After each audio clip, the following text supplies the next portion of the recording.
বাবু, বলো। আমার বাবার ফোন আসছে, তো আমার একটু প্রশংসা করে দিও প্লিজ।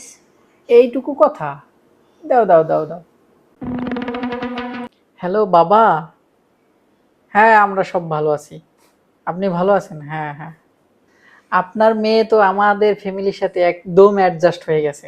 এই ধরেন যে আপনার মেয়ে আমাকে নাস্তা দিতে চায় না এমন না, তার দেরিতে ঘুম থেকে ওঠার অভ্যাস। তাই সে যখন ঘুম থেকে ওঠে 1টা 1:30টার সময়, তখন আমি অফিসে থাকি। কি শিক্ষা দিয়েছেন আপনার মেয়েকে?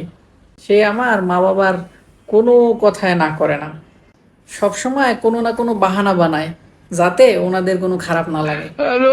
তারপরে আবার সে সবসময় নতুন নতুন বাহানা বানায় যাতে তাদের কোনো সন্দেহ না হয়। আর সেজন্য আমার বাবা মা এখন তাকে কোনো কাজ করতেই বলে না। আর বুঝছেন তো, আমাদের যত আত্মীয় স্বজন আছে কারো সাথে তার কোনো মনোমালিন্য হয় না, কারণ তারা যখন আমাদের বাসায় বেড়াইতে আসে সে এক রুমে তালা মেরে বসে থাকে, তাদের সাথে কখনো দেখা হয় না, আর কোনো মনোমালিন্যও হয় না।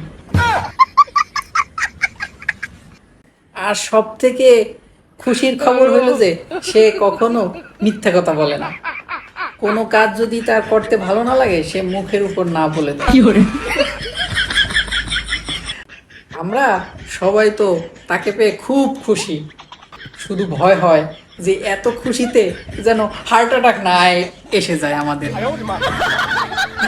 হ্যাঁ, আমি এটাই চাচ্ছি যে আপনার ছেলের বউ যেন আপনার মেয়ের মতোই হয়। ফোন কাট দিয়া